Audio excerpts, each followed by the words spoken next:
Hola, ¿qué tal? Muy buenos días. Soy la doctora Patricia Loranca Moreno y el doctor Juan Omar Francisco Rodríguez.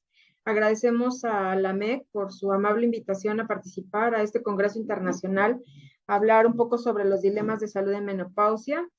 Vamos a abordar un poco sobre la relación que existe entre el hipotiroidismo, el estado cognitivo y su asociación con el envejecimiento de la mujer.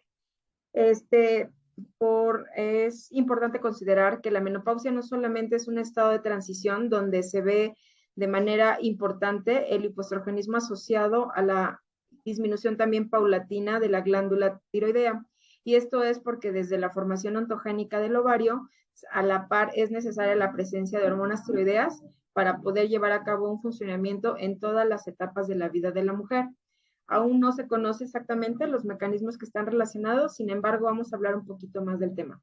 El doctor Juan Omar nos va a hablar un poco de la fisiología y al final vamos a presentar los resultados que hemos trabajado en 104 mujeres donde se aplicaron la actual escala PHQ-9, donde estamos evaluando el estado depresivo específicamente en la mujer en posmenopausia. Y veremos algunos datos muy interesantes.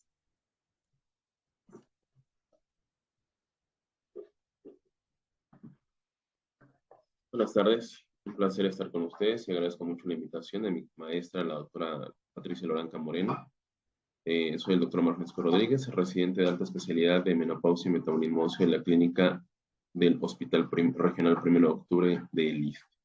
Bueno, dentro de los antecedentes más importantes que tenemos que tocar y me parecen muy fundamentales es hablar del hipotiroidismo, que es la segunda endocrinopatía más frecuente de todo el planeta. Tiene una prevalencia en el hipotiroidismo subclínico del 3.9 al 8.3% y del clínico del 1.3%. Además, afecta más a las mujeres y aumenta más su incidencia con la edad. Por otro lado, la menopausia.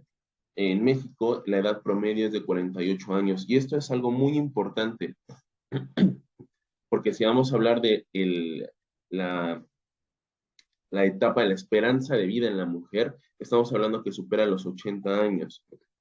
Y eso nos conlleva a otra situación. Ahora, hablando de depresión, es el estado o el trastorno psiquiátrico más común en el mundo y da la casualidad que afecta más a la mujer que en el hombre. Ciertamente en el hombre es más severo, pero en la mujer es más común. Ahora, ¿por qué tomé tan fuerte la parte de la edad de la menopausia en México y la esperanza de la vida en la mujer en México? Porque si ustedes hacen cuenta, son más de 30 años en los que la mujer va a estar en postmenopausia, o sea, un tercio de su vida. Y con todo lo que, las complicaciones que el hipoestrogenismo conlleva, entonces tenemos que el aumento de la esperanza de vida nos va a conllevar a 30 años de hipoestrogenismo y que los síntomas van a aparecerse en 90% de las pacientes, lo que se va a traducir en su calidad de vida, lo que nos va a dar una superposición de síntomas, tanto por el estrogenismo, que se pueden confundir con el hipotiroidismo, con la disfunción tiroidea, y lo que nos va a hacer un reto diagnóstico, al menos clínico, porque hay muchos síntomas, al menos neurológicos, que nos van a estar confundiendo entre menopausia y disfunción tiroidea. En cuanto a la fisiología de las hormonas tiroideas, vamos a verlo de una manera rápida para que podamos enfocarnos en lo que fue nuestro estudio. Y tenemos como un bosquejo amplio y general de la fisiología de las células tiroideas. Tenemos que, en primer lugar, tenemos la captación de yodo del vaso que pasa a las células foliculares y que va a entrar mediante transportadores de yodo al coloide. Después vamos a tener que dentro de las células foliculares vamos a tener síntesis de tiroglobulina. Después, dentro del coloide tenemos oxidación del yoduro por la peroxidasa para unirse a la tirosina de la tiroglobulina. Después tenemos una yodación de tirosina para formar T1 y T2. Tenemos un acoplamiento de las yodotirosinas de T1 y T2 que se unen para formar T3 y T4, tal y como tenemos aquí en la imagen. Tenemos almacenamiento de las hormonas dentro de tiroglobulina en el coloide, dentro del coloide. Y tenemos gotitas de coloide que entran a la célula folicular por pinocitosis de las enzimas lisosómicas que degradan a tiroglobulina, liberándose así ya la T3 y la T4. Muy bien. Tenemos desyodación y reciclamiento del yodo, y debido a su liposolubilidad, la T3 y la T4 atraviesan la membrana celular y se dirigen hacia la sangre, donde se van a distribuir en la economía generalizada, tanto del hombre como de la mujer. Ahora, en cuanto al ADN, es bien importante hablar que la hormona biológicamente activa es la triiodotironina, o sea, la T3, y que tiene un lugar específico dentro del ADN para, o sea, para las hormonas tiroideas. Entonces, obviamente siempre va a funcionar en caso de la hormona tiroidea, y que tiene una asociación con el estrógeno también, porque tienen que actuar en conjunción con el receptor de retinoides. Sin estos dos no están acoplados, o no están, sí, acoplados adecuadamente, no tiene función. Es una gran similitud con el receptor de estrógenos. Y bueno, como efectos tenemos expresión de genes diana, síntesis de proteínas específicas, dependiendo de la zona del cuerpo donde se esté eh, trabajando, donde hayan llegado, la célula específica que hayan tocado de nuestro cuerpo. Genes de yodotironina del yodasa tipo 1 aumentan la regulación, y el gen de subunidad beta-tirotropina disminuye la regulación. El receptor de hormonas tiroideas más el ligando interactúan como coactivador uno del receptor de esteroides hormonodependientes y activan los genes diana.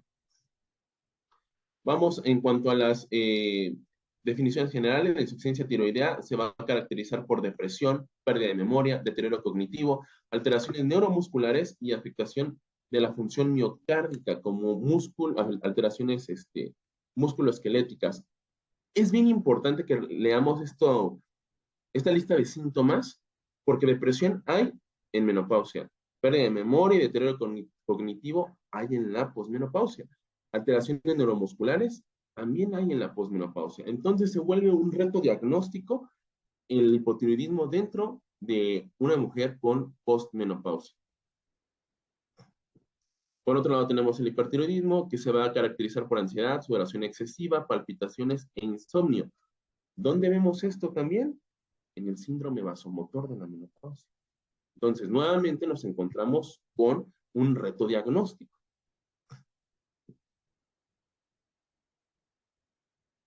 Ahora, en cuanto al sistema nervioso central, hipoestrogenismo e hipotiroidismo, vamos a tener primero dos enzimas sumamente importantes en el metabolismo de las hormonas tiroideas. Tenemos a la desyodasa tipo 2, que se caracteriza por un anillo externo, y a la desyodasa tipo 3, que se caracteriza por un anillo interno. La localización más común de la desviación tipo 2 es sistema nervioso central, la hipófisis, la tiroides, la glándula tiroides, y de la tipo 3, sistema nervioso central, hígado fetal, músculo esquelético. ¿Y cuál es la función de la tipo 2? Convertir de T4 a T3 nuevamente. T3 es la que tiene el valor y la función biológica más importante. Por otro lado, la T3 tiene la función más importante, bueno, tiene la función más específica para inactivar T4 y T3 cuando los niveles son elevados, los convierte en algo que se llama T3 reversa, que tiene, bueno, depende de la bibliografía, les va a decir que tiene la función de poder revertir la T4 y convertirla en T3 reversa, o cuando hay déficit de T3, poder regresar a T3. Pero la mayoría de las bibliografías se lo refiere como que lo convierte en T3 reversa, lo cual es una hormona inactiva hasta cierto punto. Ahora, ¿por qué es tan importante las hormonas tiroideas en el sistema nervioso central? Lo tenemos desde la gestación. Las hormonas tiroideas son sumamente importantes desde el momento en el que se convierten en la principal hormona para el neurodesarrollo fetal y, muy importante, la neurodiferenciación de las neuronas en el cerebro fetal. Si no hay una adecuada cantidad de hormonas tiroideas, de T3 para ser específicos, vamos a tener un amplio espectro clínico de alteraciones. Van desde el retraso mental y por escalas al alteración en el desarrollo escolar en los niños más grandes, disminución del IQ, alteraciones neuromusculares, hasta el espectro clínico más conocido y que comúnmente y en años anteriores se llamaba como cretinismo. Entonces, es sumamente importante las hormonas tiroideas dentro del desarrollo fetal. Este esquema nos ejemplifica muy bien la secreción de TRH, que estimula TSH, que estimula T3 y T4 en la madre, y que llega a la placenta, y que tiene receptores y que tiene transportadores específicos para las hormonas tiroideas para que puedan tener un acceso adecuado hacia la economía de la distribución fetal. Ahora, tenemos que dentro de la placenta también tenemos lugares donde se va a transformar a T4 en T3 mediante la desdiogenasa tipo 2 y va a ingresar al feto y se va a transformar dentro del feto, también en la placenta. No quiere decir que no haya receptores o que no haya paso de T4 al feto. También hay paso de T4 y T3, pero desde la placenta ya se está pudiendo convertir a T3. También entra T4, ese T4 que entra también llega al organismo fetal y en el feto también hay conversión a T3. Nuevamente, aquí podemos ver en la imagen, hay una imagen que dice núcleo celular, y donde nuevamente vemos al receptor de hormonas tiroideas acoplado con el receptor de retinoides. Una vez que estos se acoplan y llega a la T3, entonces tenemos activación y acciones genómicas. Ahora, esta imagen que le estoy proyectando habla de la fisiología ya dentro del cerebro, dentro del cerebro, pues. Y vamos a tener que la hormona T4 no entra por sí mismo a la circulación o a la distribución cerebral. Necesita transportadores. Se han descrito 4 transportadores que pueden entrar, bueno, 3 transportadores, 3 familias de transportadores que pueden ayudar a entrar a la hormona T4 al cerebro para que pueda de ahí tener otras funciones. Principalmente tenemos a las familias, estos que están describiendo, MST8 o ATP1, LAT1 y 2, para que pueda entrar. Ahora, la triiodotironina puede entrar a través del camino de MST8 o, como pueden ejemplificarse aquí dentro de la imagen, puede entrar de forma normal. Ahora, dentro de la función y la dinámica del cerebro, tenemos que las neuronas tienen desdioginasas. En esta imagen nos están ejemplificando que hay una desdioginasa tipo 3 y una parte muy importante dentro de esta imagen y que nos debe quedar muy claro son los astrocitos. Los astrocitos son portadores de desdioginasa tipo 2 que a su vez van a hacer que puedan cambiar, que se pueda desdiodar la T4 y se pueda convertir en triiodotironina. Y nuevamente vemos aquí la parte importante. Triiodotironina es la hormona biológicamente activa, la que nos va a dar los efectos cerebrales sobre neurocognición y en la fisiología básicamente del sistema nervioso central que tengan que ver con hormonas tiroideas. La relación de las hormonas tiroideas y el sistema nervioso central, vamos a tener que es una correlación entre niveles plasmáticos de serotonina y T3 sérica. La serotonina cerebral disminuye en el hipotiroidismo y aumenta en el hipertiroidismo. Una disminución de serotonina intracerebral aumenta las concentraciones de TRH, eleva las hormonas tiroideas y aumenta la serotonina. Entonces tenemos que es, todo depende de todos. Aquí nos ejemplifica perfecto cómo la serotonina aumenta la TRH, aumenta la TSH, que va a estimular a T4 y a T3. Este es un término muy importante, muy sonado, que no está como tal descrito como una enfermedad, pero es algo muy importante. Hipotiroidismo cerebral.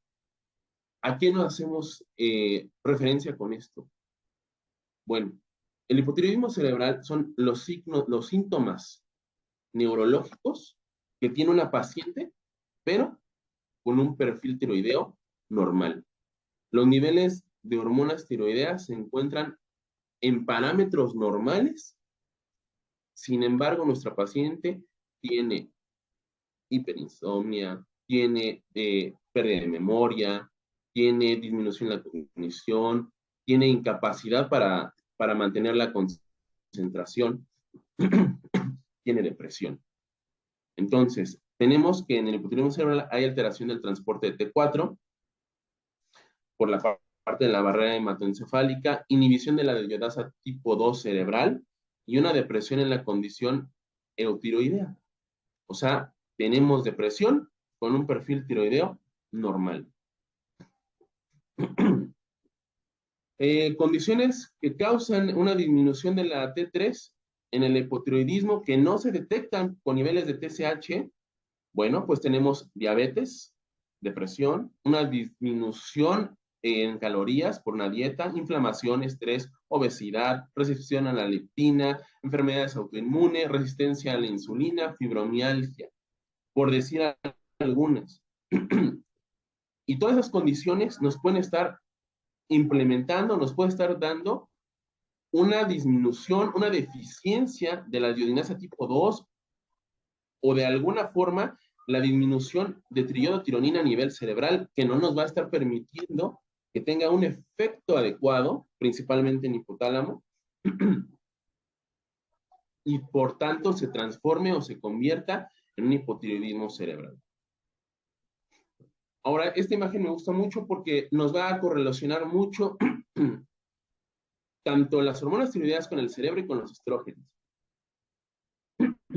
Las hormonas tiroideas, fíjense, aumenta síntesis de globulina fijadora de hormonas sexuales, testosterona, androstenediona, conversión de andrógenos en estrona, que reducen el aclaramiento del estradiol y los andrógenos, o sea, que nos va a aumentar el tiempo que va a tener disponible el estradiol en el cuerpo. Reducen los receptores de FSH y hormonas tiroideas en la granulosa. Regula neurogénesis, diferenciación neuronal, migración neuronal, mielinización y sinaptogénesis, esto a nivel cerebral. Ahora vamos a hablar en el cerebro. Aumentan los receptores de serotonina 5-HT, la dopamina disminuye, la prolactina aumenta, la beta-lipotropina disminuye y el sistema KND con prolongaciones en el área preóptica media del hipotálamo se ve afectado. ¿Por qué? Vámonos ahora a los estrógenos. Y aquí, como pueden ver, en el cuarto punto dice regulación del flujo sanguíneo cerebral regional del hipotálamo. En el hipoestrogenismo se disminuye el flujo sanguíneo cerebral en esta parte del hipotálamo. Entonces, si lo trasladamos y lo traslapamos al cerebro, vamos a tener alteraciones en el sistema KND. Y tenemos alteraciones en el sistema KND, tenemos alteraciones en todo el sistema. Ahora menos en los estrógenos, aumentan la globulina fijadora de tiroxina, que nos va a aumentar la disponibilidad en toda la economía, incluyendo la cerebral, de las hormonas tiroideas, aumentan la producción de neurotransmisores y disminuyen la actividad de los receptores de serotonina 5-HT1A. Y bueno, ahí es la parte de nuestro proyecto. ¿Cuál es la frecuencia en depresión de las pacientes con hipotiroidismo y menopausia? Y vale mucho la pena mencionar que la doctora Loranca nos enseña en esta clínica a sus residentes de alta especialidad a ver a las pacientes no solamente como posmenopáusicas, y vamos a tratarle el síndrome genitourinario de la menopausia, vamos a tratarle el síndrome vasomotor y la osteoporosis, no. Aquí se ve a la mujer con posmenopausia en general. Todo, todo, absolutamente todo. Y por eso nos surgió esta pregunta. Porque vemos a mujeres muy deprimidas y vemos a mujeres en posmenopausia que tienen a lo mejor las condiciones sociales adecuadas, pero están muy deprimidas, o las condiciones familiares económicas adecuadas, pero muy, muy deprimidas. Entonces dijimos, ¿por qué no hacemos, o por qué no vemos cuál es la frecuencia de depresión en mujeres con hipotiroidismo y menopausia? Y correlacionamos los síntomas con los niveles séricos de perfil tiroideo. Y bueno, entonces decidimos determinar la frecuencia de los síntomas depresivos en pacientes con posmenopausia e hipotiroidismo, como objetivo secundario, determinar los niveles de TSH y su relación con la puntuación de la escala PHQ-9 y describir la relación entre la puntuación MRS y la PHQ-9. Como preámbulo, tenemos que la escala MRS es una escala que evalúa la calidad de vida en la mujer, que está traducida a 26 idiomas y que tiene una alfa de Cronbach de 0.85, lo que la convierte en una herramienta muy buena. Por otro lado, tenemos el cuestionario sobre la salud del paciente 9, que es la PHQ-9, que tiene un alfa de Cronbach 0.84, que ya fue probada en el grupo de edad de mujeres en posmenopausia y que nos ayuda, o que es un muy buen elemento para diagnosticar síntomas de depresión y que nos puede categorizar desde síntomas leves hasta, con determinada puntuación, hasta depresión mayor. Muy importante porque dentro de la descripción o dentro de los estudios que se han validado esta herramienta, tenemos que no es necesario que sea un profesional de la psiquiatría el que la tenga que aplicar. Pueden ser desde médicos generales hasta otros especialistas y que tienen la misma calidad para el diagnóstico de depresión. ¿Qué hicimos? Tomamos a nuestra población, aplicamos los criterios de selección, sacamos nuestra muestra, aplicamos la escala MRS, donde si tenían un puntaje determinado en la escala psicológica, entraban. O si tenían un puntaje determinado en toda nuestra escala, mayor a 15 en general y mayor a 5 en la escala psicológica, calificaban para que se le aplicara la escala PHQ-9. Se le aplicaba la escala PHQ-9 y ahora sí, relacionaban los niveles séricos de la paciente con la escala PHQ-9. ¿Cómo se hizo? El perfil tiroideo tenía que tener menos de 3 meses de antigüedad, o si no lo tenía, en ese momento se mandaba a realizar el perfil tiroideo sin que pasara más de una semana desde la fecha que se había aplicado la escala PHQ-9 a la fecha en la que se tenía que tomar el estudio en sangre. ¿Por qué? Porque a las pacientes que detectábamos con depresión se mandaban o se referían directamente al departamento de psicología para que se iniciara con la continuación del tratamiento, en este etapa, la terapia psicológica. En el análisis estadístico de evaluación de resultados fue lo que se hizo después. Ahora vamos a hablar de los resultados. Con permiso. Bueno, pues nuevamente, en la clínica tenemos un promedio de 1,750 mujeres, de las cuales el 85% tiene síntomas vasomotores, pero algo que notamos que a pesar de implementar terapias hormonales y no hormonales, no logramos cubrir la calidad de vida al menos adecuada para una mujer. Como bien ya lo mencionaba el doctor Omar, la escala PHQ-9 fue recién elaborada, consta de 9 preguntas de forma Likert, de tipo Likert, perdón, donde tiene del 0 al 3. El menor puntaje, obviamente, de 0 a 4 es muy poco probable que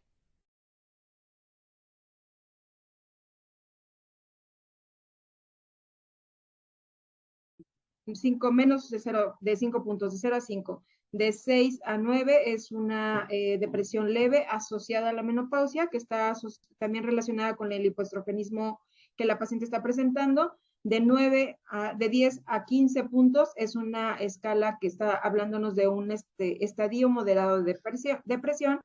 De 15 a 20, un estadio grave y muy grave por arriba de 20 puntos. Esto es de suma importancia porque los resultados son los siguientes. La edad promedio de las pacientes que participaron, que fueron 104, fueron de 57 años. La mayoría de ellas se encontraban en posmenopausia temprana, quiere decir dentro de los primeros 6 años del Stroke, de la escala de Stroke más 10. En promedio tenían 2 a 3 hijos. La escala Menopause Rating Scale en la esfera psicológica estaba afectada en promedio 8 puntos por arriba. En el total de la MRS era de 23 puntos, así que habíamos comentado que mayor a 15, esto ya consideraba como un estado depresivo importante. Algo que nos llamó la atención es que lo que les comentaba, la escala PHQ-9 se considera que es normal por abajo de 5 puntos. De 5 a 9 o 5 a 10, ya la podríamos considerar como depresión leve, y de 10 a 14.9 ya se podría considerar como moderado. Si nosotros observamos este puntaje y vemos la desviación estándar, vemos que realmente la mayoría de las pacientes estaban cursando con un estado no solamente biológico asociado al hipoestrogenismo, sino además estaba muy relacionado con la depresión, que era muy independiente al estado de hipoestrogenismo. Esto se correlacionó con los niveles de TSH y más o menos encontraron que los niveles por arriba de 4.1 eran sugerentes de disfunción tiroidea, obviamente teniendo, por supuesto, una T4 libre normal. El grupo de 104 pacientes no recibía anteriormente ningún tratamiento con levotiroxina ni con triiodotironina. Tanto los niveles de triiodotironina como T4 totales eran normales. Algo que llamó también la atención es de que eran muy similares los grupos, tanto las que tenían menopausia quirúrgica como espontánea, quienes eran conservados, tenían más bien oforectomía total o conservación de ovarios, era un 37%, es decir, 4 de cada 10 mujeres había tenido también salpingoforectomía bilateral. Esto es de suma importancia mencionar. Si ustedes se fijan, el estado de depresión era moderado, a pesar de que las pacientes eran reemplazadas con terapia estrogénica. Quería decir que 4 de cada 10 mujeres tenían terapia estrogénica. Quiere decir, y se relaciona mucho con lo que la literatura menciona, que las pacientes, a pesar de tener una terapia estandarizada hormonal como tal, valerato estradiol, que debe de reducir la vida media de los 4 neurotransmisores más importantes en la neurocognición, no logramos compensar este estado sintomático que deteriora la calidad de vida. Y las pacientes más afectadas, como era por esperarse, eran las pacientes que recibían terapia no hormonal, y esto es porque los inhibidores de recaptura de serotonina, que son los que utilizamos con mayor frecuencia, como fluoxetina y escitalopram, no logramos cubrir al menos el estándar de la neurotransmisión correcta en las pacientes con síndrome vasomotor.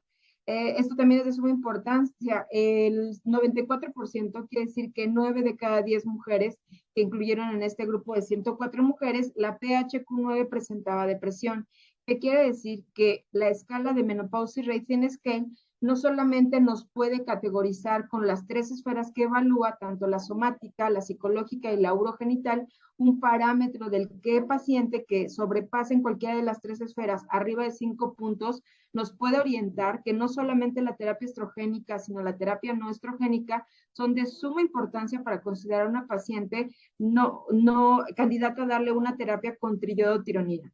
Esto es importante porque quiere decir que las pacientes que tenían niveles por arriba de 2.5, que era la media que nosotros considerábamos como normal, era un porcentaje bastante alto. Quiere decir que en esta tabla que es una gráfica de calor, donde podemos ver la correlación que existe entre los niveles séricos de TSH, T4 libre, T4 total, T3 libre, perdón, Menopause Rating Scale en su escala psicológica, la Menopause Rating Scale, en la escala total, y la escala de depresión específica en la menopausia, que es la PHQ-9.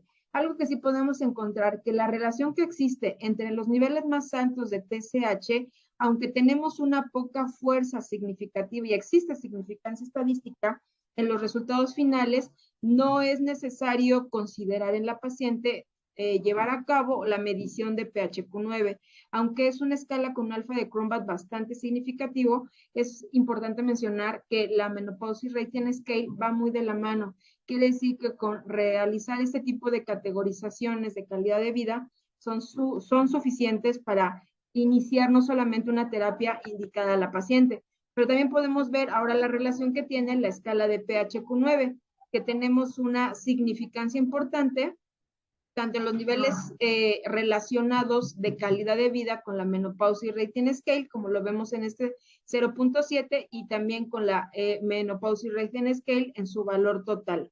Quiere decir que tanto la escala de PHQ-9, que solamente evalúa ítems asociados a depresión en la posmenopausia, tiene la misma calidad de significancia como la menopausia y rating scale. Por tal motivo, consideramos que a la paciente en estado de envejecimiento biológico, donde hay una relación muy estrecha entre las hormonas estrogénicas como la hormona tiroidea, es de suma importancia verla como un estado integral, donde no solamente es necesario evaluar una terapia estrogénica o no estrogénica, sino también mejorar las condiciones tiroideas, ya que se sabe que el 3.2% de las mujeres a los 2 años de establecida su posmenopausia tienen un riesgo relativo mayor de padecer disfunción en la glándula tiroidea. Por su atención, les agradecemos.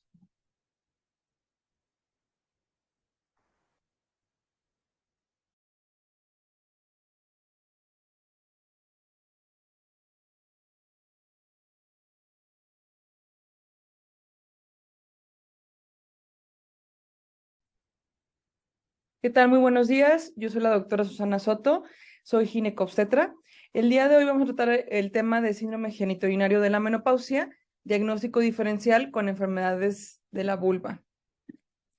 Sabemos que la vulva, bueno, también conocida como pudendo, es un término colectivo para la parte externa de los órganos genitales femeninos que son visibles en el área perineal.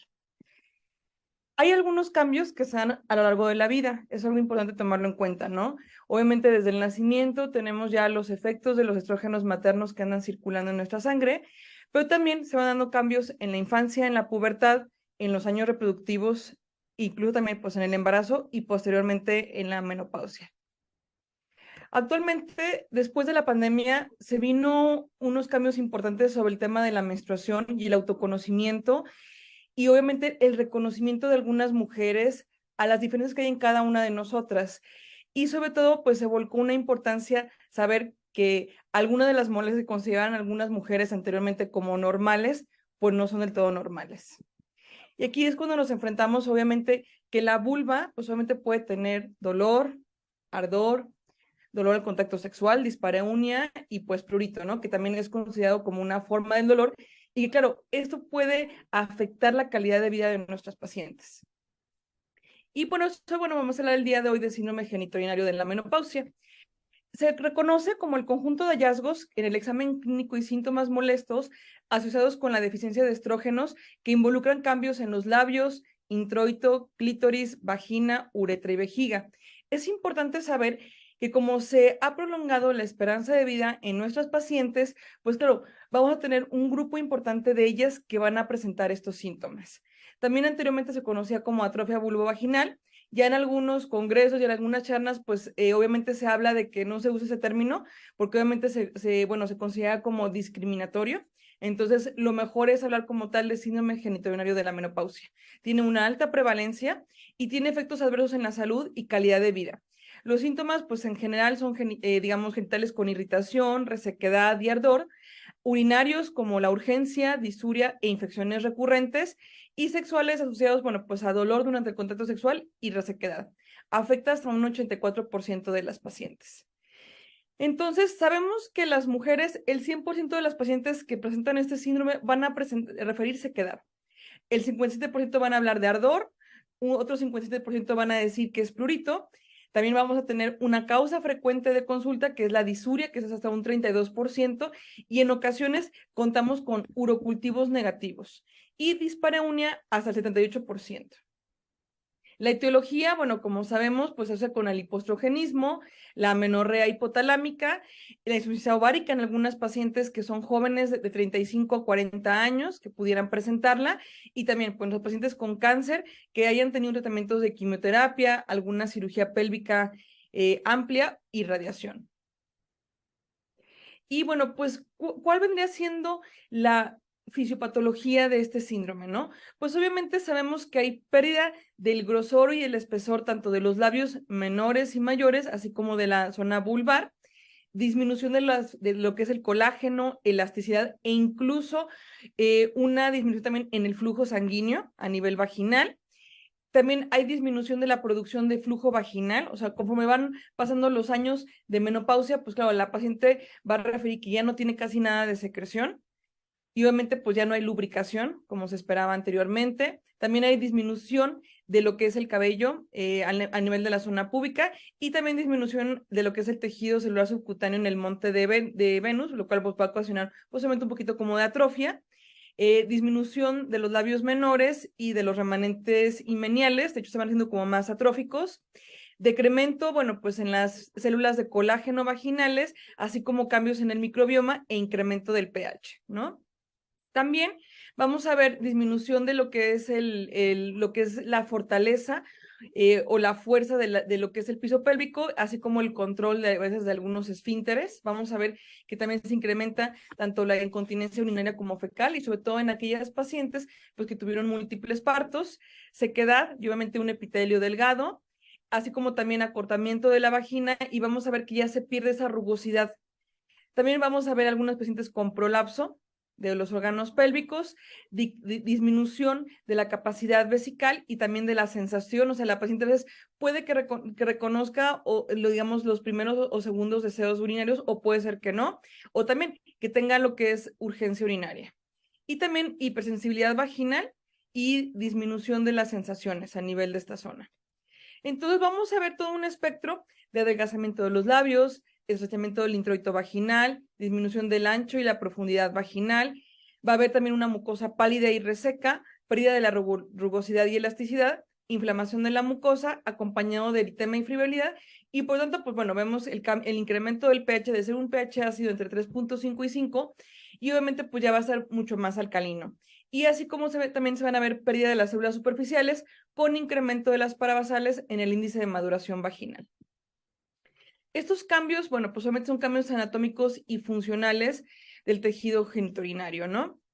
Entonces, obviamente también vamos a ver que va a haber una contracción de los labios mayores, ¿sí? Así también como de lo que es el capuchón del clítoris. Va a haber una estenosis también del introito, ¿sí?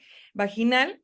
También pérdida de los remanentes himeniales y también pues pérdida de la elasticidad, acortamiento vaginal, prolapso, ¿sí? Debilidad del piso pélvico y cambios obviamente pues también en el epitelio vaginal con un incremento a veces de petequias, ¿sí? La paciente puede referir incluso que siente la sensación de mucha tirantez. También, pues bueno, lo que habíamos venido comentando, que va a haber un incremento de las células parabasales y también pues las superficiales van a estar disminuidas. Va a haber un tejido también, o sea, vaginal inflamado, que es importante reconocerlo.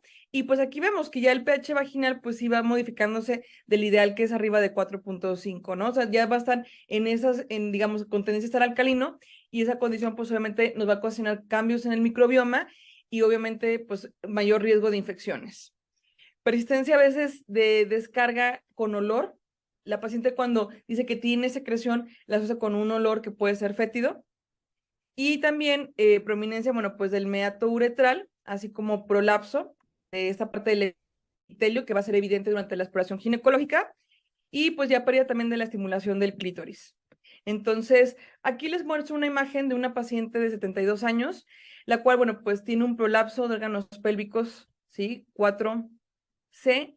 Y bueno, pues vemos aquí la mucosa atrófica, vemos algunos cambios metaplásicos asociados por la exposición del cérvix al exterior y también vemos algunas zonas de erosiones, ¿no? Entonces, esta va a ser la realidad de muchas de las pacientes que en ocasiones, a veces, pues obviamente por la vergüenza de no acudir a la revisión, bueno, pues van a llegar ya cuando tienen síntomas muy incómodos, ¿no? De este síndrome. Aquí vemos también otra paciente, igual con pérdida de la elasticidad, ¿sí? Ya no vemos aquí lo que son las carúnculas himeniales, vemos una mucosa pálida, ¿sí? Pérdida de la rugosidad. Entonces, son algunos de los cambios que podemos identificar en la clínica. Los síntomas, bueno, pues obviamente como los mencionamos en un principio y para que queden muy claros, pues obviamente los vamos a categorizar en 3 rubros, ¿no? Que es el genital, los que son síntomas y signos sexuales y los urinarios, ¿no? Y obviamente aquí quisiera hacer un hincapié un poquito en los síntomas urinarios porque muchas veces las pacientes comentan, ¿no? Que han sido tratadas con múltiples antibióticos porque las han visto algunos médicos y claro, pues ellos refieren disuria, sensación de urgencia, pérdida de orina. Entonces, claro, lo más frecuente es prescribirles medicamentos. Obviamente, a veces, en ocasiones, les prescriben antibióticos de amplio espectro como ceftriaxona, ciprofloxacino, quinolonas, digamos, de forma recurrente. Y claro, la paciente vuelve a referir, siento molestia, no he mejorado. Y en ocasiones también, bueno, pues aunque se les pida el cultivo, los cultivos resultan negativos. Entonces, obviamente, los que ya conocemos como los genitales y los sexuales, pues obviamente nos permiten identificar más fácil ese síndrome, ¿no? Pero no olvidar, obviamente, que de la mano, bueno, va lo que la toma del cultivo para ver que no tengamos síntomas urinarios de este síndrome y que estemos tratando a nuestros pacientes. ¿Cómo es el tratamiento? Es obviamente multidisciplinario en el sentido de que tenemos que dar varias opciones de tratamiento a nuestra paciente y aquí vamos de la mano, obviamente porque es un grupo de pacientes que pueden tener tanto riesgo cardiovascular, algunas otras comorbilidades propias de la edad. Entonces, claro, tenemos que estar en conjunto qué medicamentos obviamente podrían tener contraindicación, obviamente si el cardiólogo pues no, digamos, no lo recomienda por el riesgo de infarto, trombosis, ¿sí? Entonces tenemos una amplia oferta de tratamientos, obviamente que tienen que ser individualizados para nuestros pacientes, ¿no?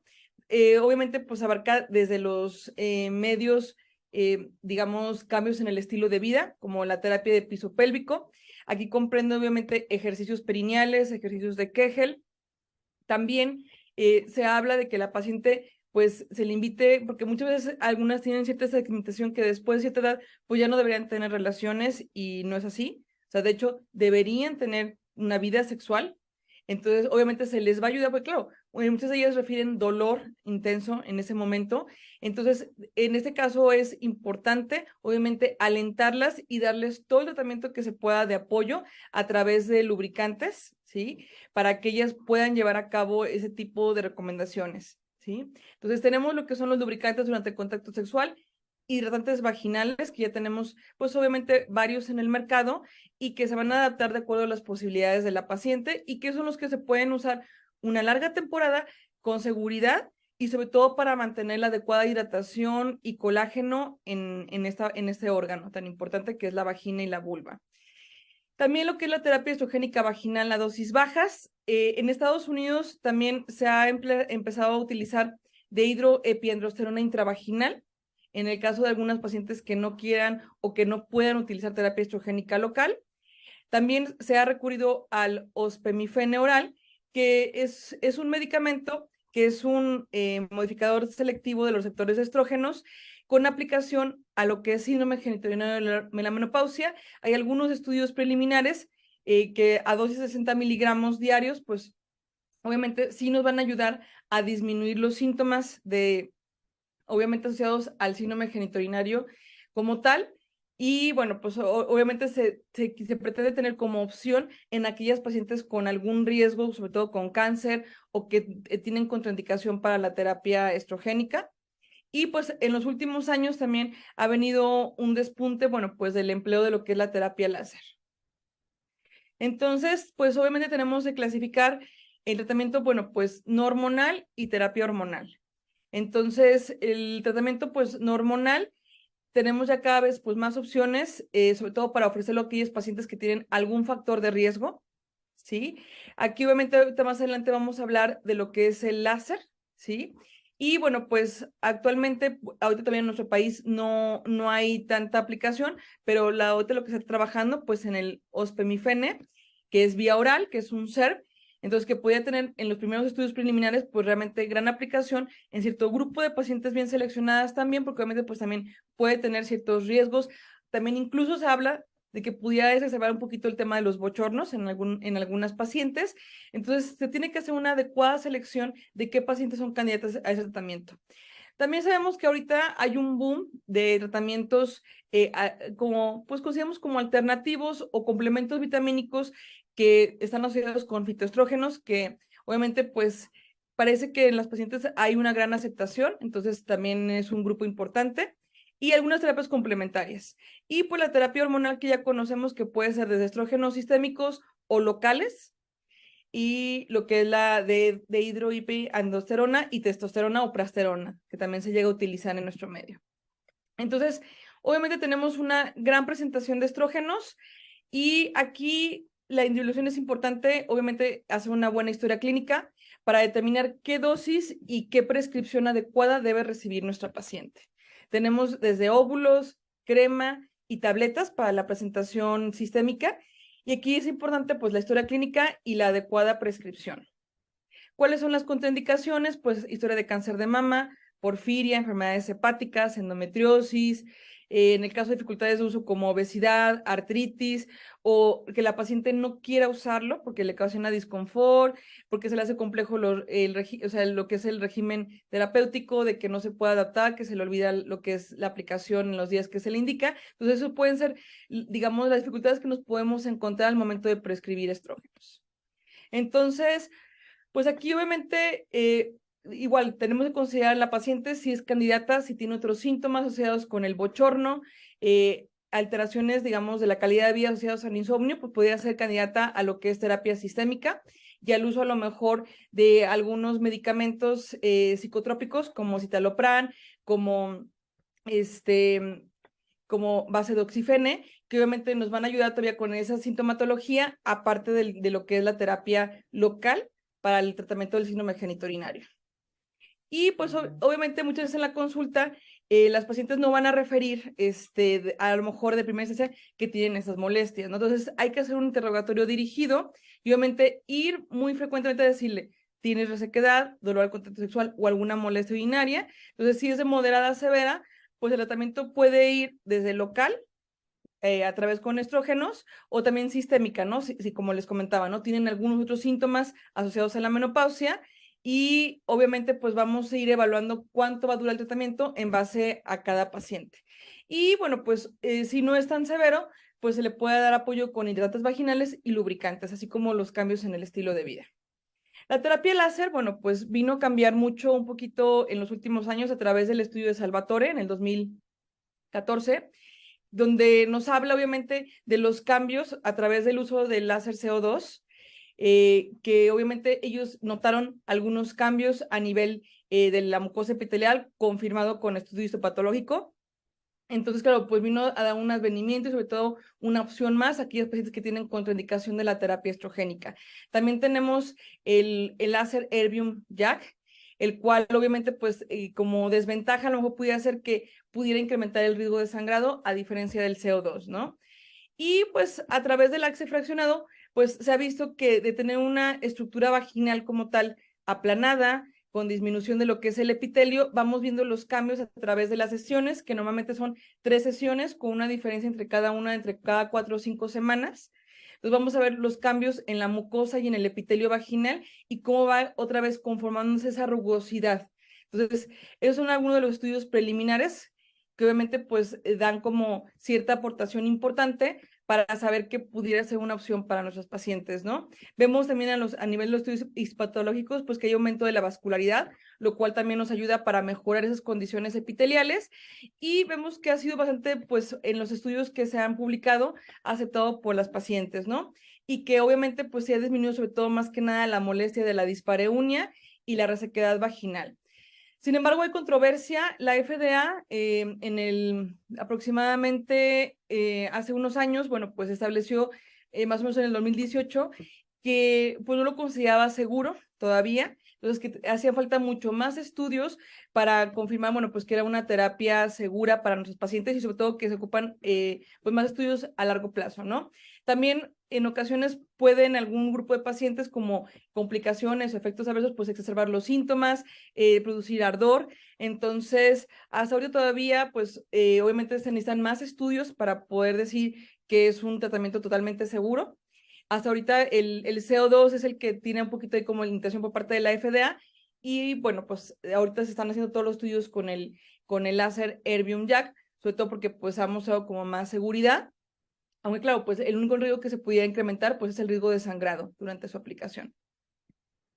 También, bueno, hay otros estudios asociados con la vitamina E, que obviamente, pues, obviamente entre las conclusiones, pues se habla de que los estrógenos locales, pues siguen siendo obviamente superiores para el tratamiento de lo que es la lubricación y disminución de la resequedad vaginal. La tableta vaginal de vitamina E mejora algunos aspectos de la libido, sensación de lubricación y orgasmo.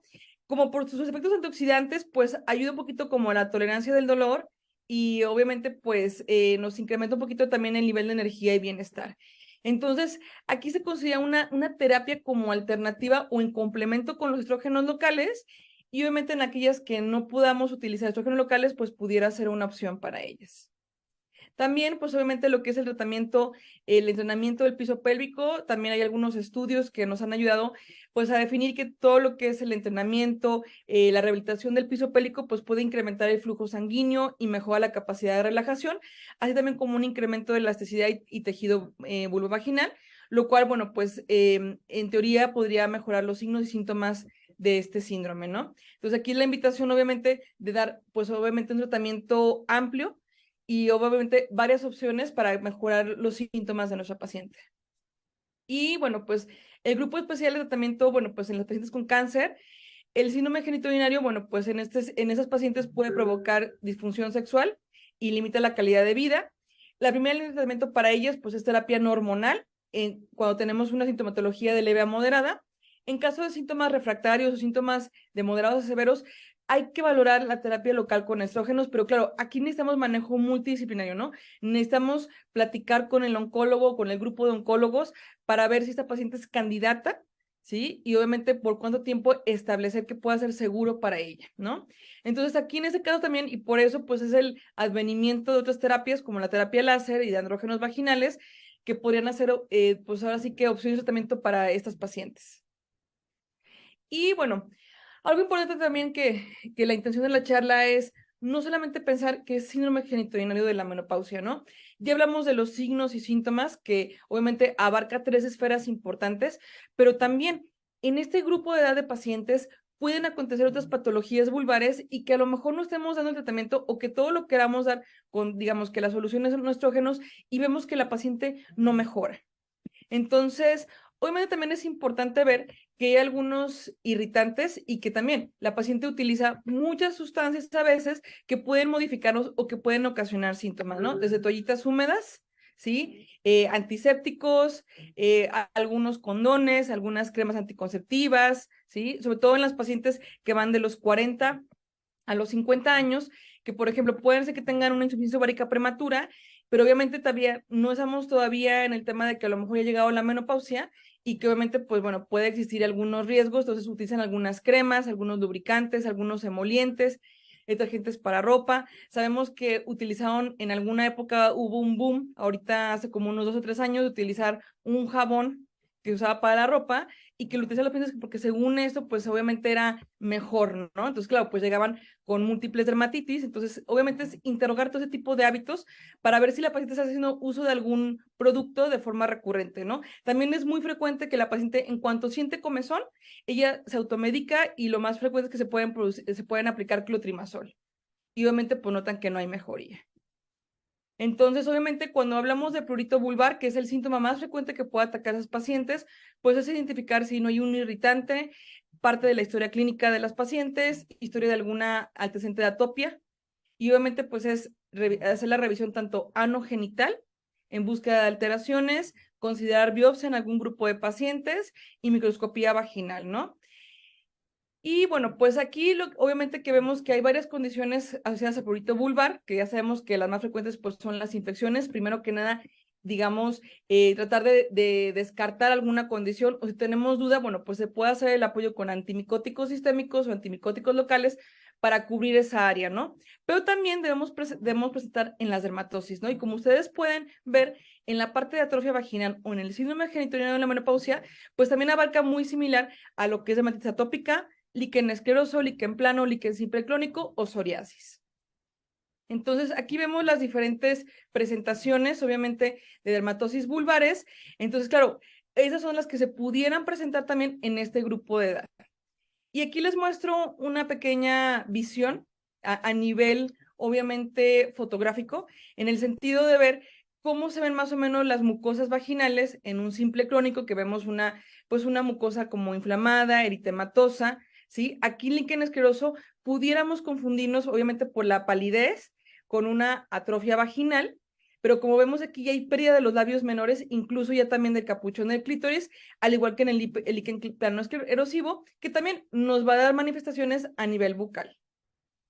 Entonces tenemos a lo que es el líquen escleroso, que la mayoría de los pacientes, bueno, pues tienen alrededor de 50 años, también pueden estar afectadas niñas. Los síntomas más frecuentes es prurito, ardor y dispareunia introital. Hay cambios histopatológicos importantes, obviamente que hay un epitelio horizontal atrófico, y los signos, pues obviamente es afectación de los labios menores, de la parte interna de los labios también mayores, el clítoris y el perine, ¿no? También se puede comprender lo que es la parte anal y modificaciones también pues de la arquitectura, ¿no? Vamos a ver pérdida algunas veces de los labios menores, hay fisuras, hay erosiones, equimosis, pigmentación, e incluso también presencia de algunos quistes epidermoidales, ¿no? El tratamiento va a ser con corticoides o inhibidores de la calcineurina.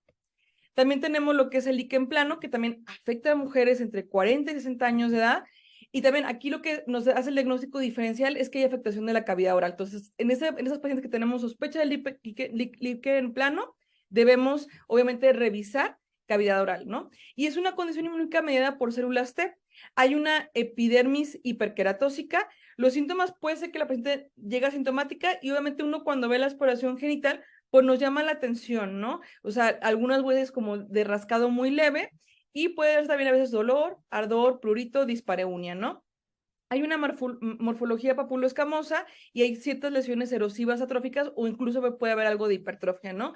El tratamiento puede ir con corticoides y también inhibidores de la calcineurina o también terapia sistémica con esteroides como metotrexate y retinoides. Y bueno, pues también tenemos lo que es el líquen simple crónico, que es la causa más frecuente de prurito vulvar.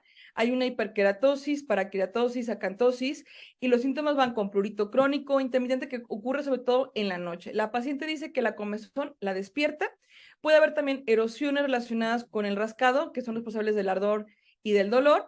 Sobre todo afecta lo que son labios mayores, este sí, más externo, a nivel de la zona del vello púbico. Hay un engrosamiento de la piel, la vemos eritematosa, pálida y pigmentada, ¿no? Puede haber marcas en la piel secundario al frotamiento y también va con el tratamiento encaminado con esteroides. Aquí también podemos meter hidratantes vaginales, inhibidores de la calcineurina. Aquí nos vamos a apoyar de antihistamínicos, sobre todo como la hidroxicina, administrado en la noche antes de dormir para disminuir mucho las molestias. Y bueno, pues lidocaína, que también es ahorita en Estados Unidos se ha utilizado mucho para disminuir las molestias y la sensación de estar, bueno, pues obviamente con el rascado. Entonces aquí les presento el caso de una paciente de 50 años, ella tuvo un antecedente de una enfermedad hepática y obviamente tuvo muchos años en amenorrea, empieza a menstruar a partir de los 45 años, pero ella acude por prurito crónico que no ha mejorado, ¿no? Vemos algunas zonas aquí como con leve atrofia y palidez mucotegumentaria y bueno, pues obviamente ella, el tratamiento, bueno, que se le dio es pensando en un líquen plano, entonces, aunque no tenía lesiones en la cavidad oral, se dio tratamiento con corticoides y bueno, hubo mejoría de la sintomatología. Entonces, aquí la importancia de resaltar que el manejo debe ser multidisciplinario y no solamente pensar que puede estar en una perimenopausia o en un síndrome climatérico. Entonces, es obviamente abrir la ventana de oportunidades para ofrecer el tratamiento más completo a la paciente. Y por último, bueno, pues las conclusiones es el abordaje integral con historia clínica completa de la paciente, individualizar tratamiento, explicarle a las pacientes las diferentes opciones terapéuticas para que en conjunto decidan entre el médico y la paciente cuál es la mejor opción para que ellas tengan el apego adecuado. En caso necesario hay que tomar biopsia cuando no hay respuesta de tratamiento y el manejo ginecológico dermatológico. Entonces sería todo por mi parte. Aquí les dejo mi correo académico por si tienen alguna pregunta, compartir algún caso clínico. Estamos a la orden. Que tengan un excelente día.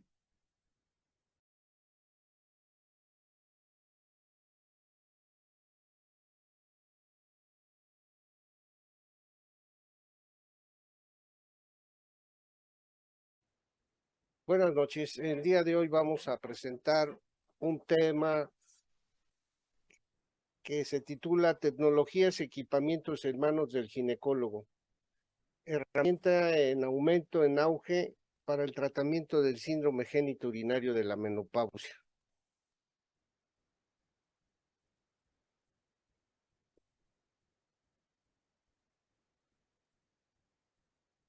Como ven, mi currículum así muy rápido, soy egresado de la Universidad Nacional Autónoma de México, la carrera de médico cirujano, especialista en ginecología obstetricia, más de 35 años, fui director de mi hospital, fundador de mi hospital, expresidente del Colegio de Ginecología del Estado de Morelos, y he participado a nivel internacional en varios cursos teórico-prácticos en relación a lo que es toda la tecnología basada en energía, láser, HIFU, radiofrecuencia, electromagnetismo, escuela española, escuela de Uruguay y escuela de España.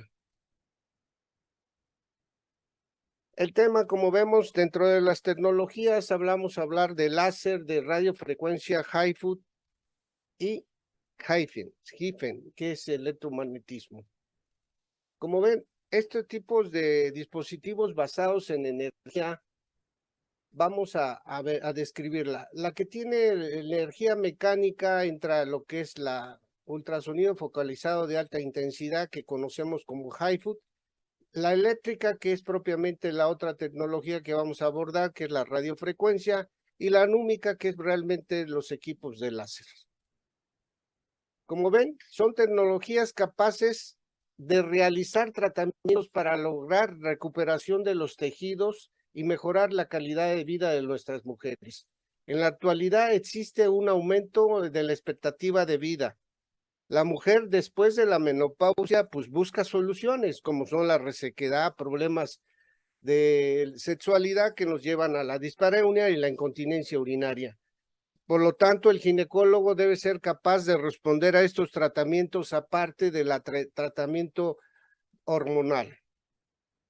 ¿Desde cuándo se empiezan a utilizar estos dispositivos? Iniciamos con el láser y la palabra en ginecología.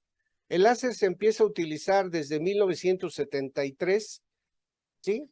En Israel con el doctor Kaplan. En el 79 esto empieza a tener auge también en cirugía laparoscópica, en el 89 en técnicas de fertilización in vitro, y el primer artículo que se publicó a nivel mundial es el del 2011 con el maestro Adrián Gaspar y colaboradores, en el cual él utiliza el láser junto con el plasma rico. Es el primer artículo que se publica en la revista de cirugía cosmética en Estados Unidos. Como vamos a abordar todo lo que es en el área genital, tenemos que conocer un poquito de la histología y cómo está compuesta la anatomía de la pared vaginal en relación a las paredes, cómo está la pared vaginal. Como ven, está constituida por la mucosa, por la lámina propia y por el músculo liso. La lámina propia, como ven, es una estructura termocontraíble que tiene esta función. Aquí, como ven en esta imagen, provee nutrientes y soporte al epitelio. El colágeno es la clave para la elasticidad de esta vagina.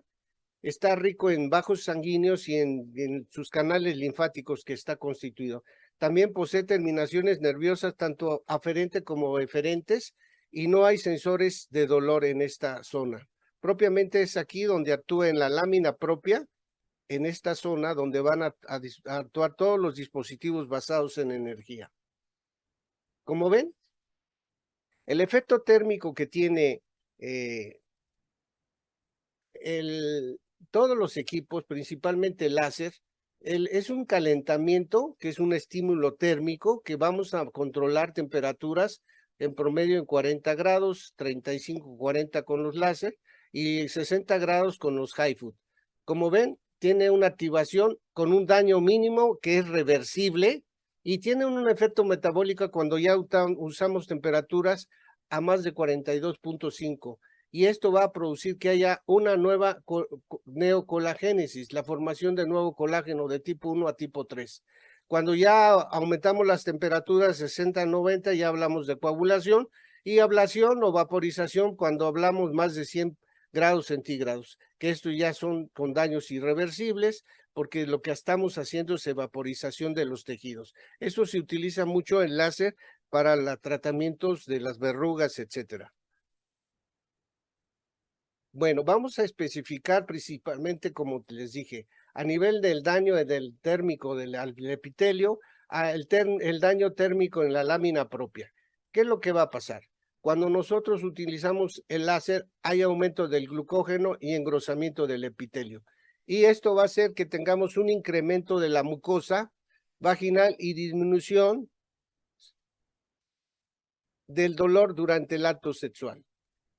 A nivel de la lámina propia, hay aumento del colágeno, de la elastina, y esto va a producir una neovascularización.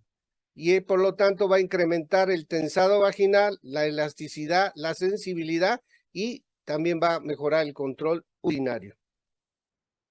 Aquí, como ven, estamos viendo esta laminilla cuando hay un buen efecto hormonal, cuando hay buena producción de glucógeno, hay un pH de 3,5 a 4,5, y cuando cae la paciente en la menopausia, pues todos estos epitelios van por el bajo efecto hormonal, principalmente estrógenos, caemos a una atrofia.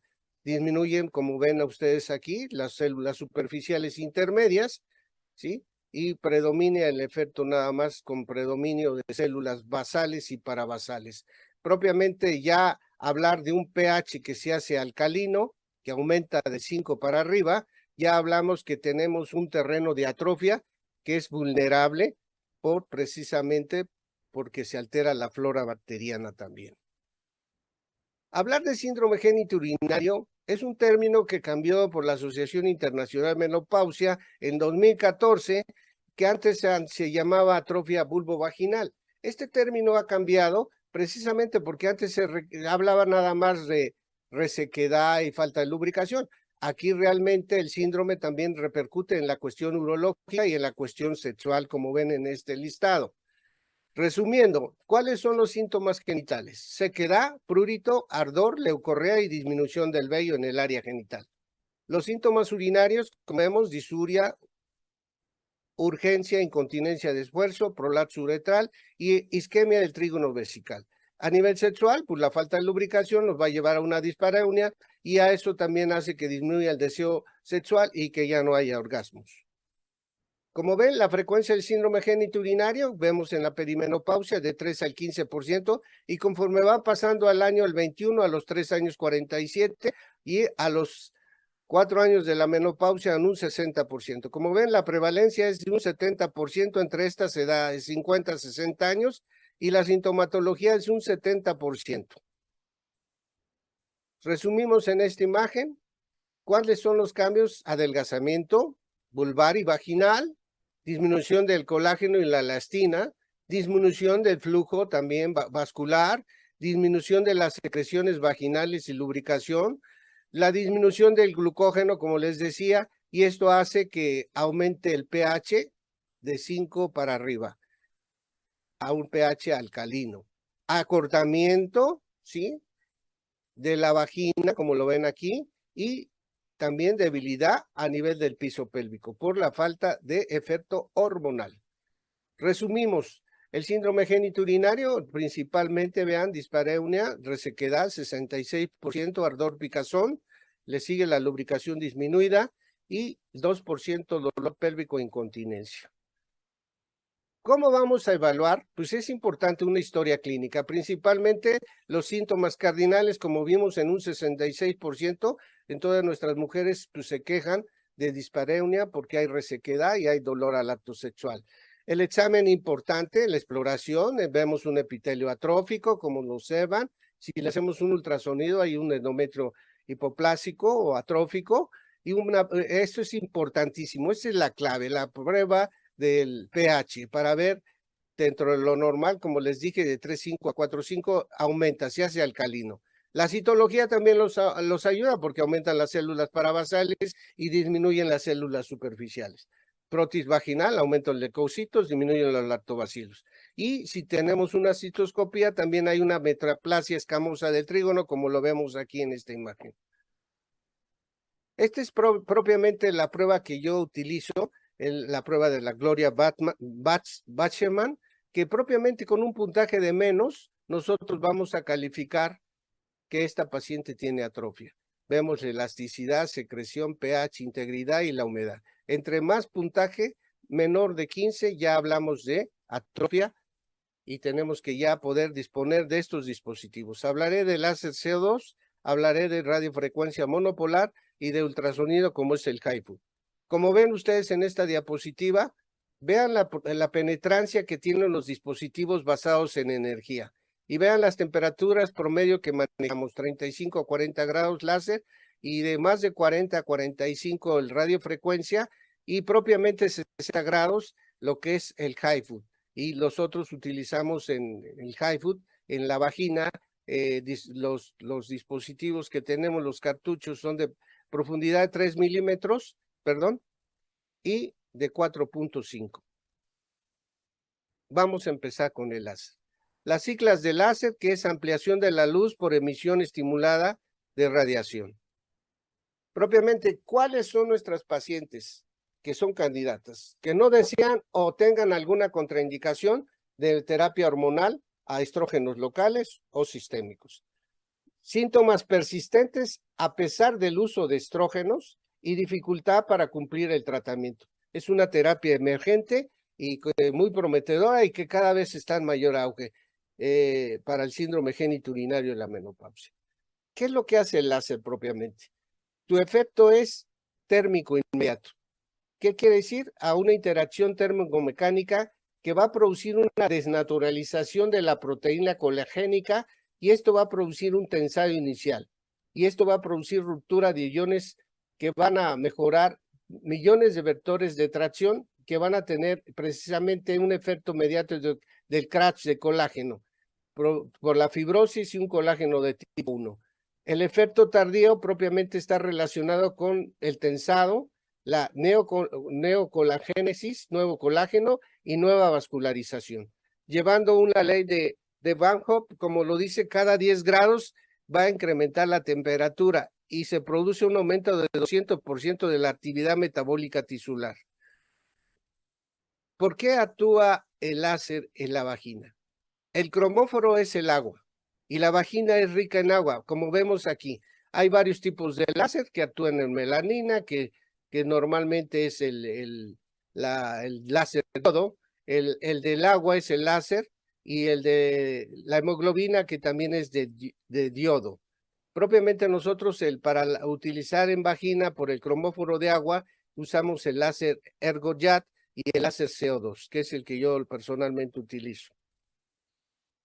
Como ven, el láser tiene pues un alto daño selectivo, pero vean de acuerdo a la onda de longitud, este de 2940 es propiamente el de láser JAT y este de 10600 es el láser CO2, como ustedes lo están viendo, ¿sí? 2900 y que propiamente la profundidad, vean la diferencia de uno y otro. Y este 1900 es el del diodo láser diodo.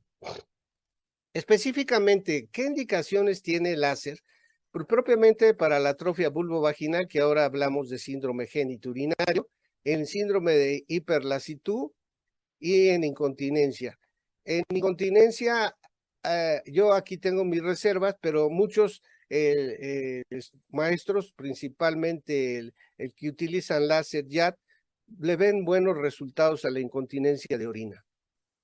Propiamente, el láser va a generar, como decía, una reacción térmica exagerada, lo que llamamos un shock de respuesta térmica, que va a vaporizar el agua que contienen todas las células de la vagina, pero sin dañar los tejidos circundantes. Esto va a incrementar rápido y temporal todo lo que llamamos el shock térmico de proteínas. ¿Y cómo es el mecanismo? Pues propiamente el mecanismo es vaporización de agua intra y extracelular, microablación de la mucosa, respuesta inflamatoria y, como les dije, esa activación del shock térmico de proteínas, que son 47 chaperonas. Esto va a hacer que haya liberación de citoquinas y vean todos los factores de crecimiento que se van a activar. Como ven, el factor de crecimiento de colágeno, factor de crecimiento angiogénesis epitelial, factor de crecimiento transformante, factor de crecimiento fibroblastos, factor de crecimiento epidérmico y de plaquetas.